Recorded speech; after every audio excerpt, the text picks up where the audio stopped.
Uranium एक radio active पदार्थ है और साथ ही साथ एक फिसाइल मटेरियल है। तो उसको थोड़ा सा समझते हैं। यूरेनियम का एटम सोचिए, हर एटम में अंदर एक न्यूक्लियस होता है। जैसे अंडे के अंदर एक योक होता है, वैसे हर एटम में एक न्यूक्लियस होता है।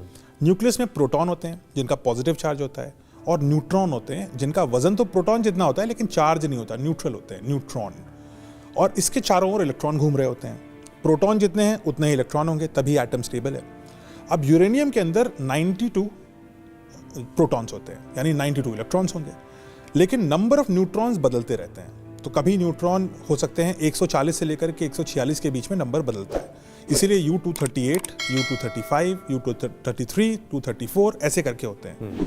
238 का मतलब क्या है? 92 प्रोटॉन्स प्लस 146 न्यूट्रॉन्स, 238 ऐसे बनता है। अब यूरेनियम में अगर आप इसके न्यूक्लियस पे अगर आप निशाना लगा करके एक फास्ट मूविंग न्यूट्रॉन मारेंगे तो ये टूट जाएगा और इसके दो अलग अलग न्यूक्लियस बन जाएंगे, ये अलग चीज़ बन जाएगी और इससे और न्यूट्रॉन निकलेंगे। ये न्यूट्रॉन दूसरे यूरेनियम में लड़ेंगे, ये दूसरे में लड़ेंगे और इसको हम बोलेंगे चेन रिएक्शन। और हर बार जब ऐसा होगा तो एनर्जी रिलीज होती है।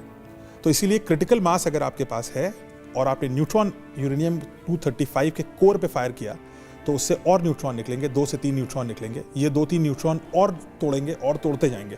जैसे वो जेंगा करके गेम नहीं होता, एक खींचते हैं पूरा गिरता है, या जैसे वो बनाते हैं लोग, इधर से एक मारते हैं पूरा ताश का पत्ता गिर जाता है, वैसे ही चेन रिएक्शन होगा और ये अलग अलग बढ़ते जाएंगे नंबर ऑफ एटम्स। तो महज कुछ सेकेंड के अंदर, सेकेंड भी नहीं, सेकेंड से भी छोटा हिस्सा में के अंदर बहुत बड़ा mass of uranium 235 will explode. In fact ज़्यादातर तो एक्सप्लोड नहीं होता है। हिरोशिमा में 60 किलोग्राम यूरेनियम था, उसमें से महज 800 ग्राम एक्सप्लोड किया।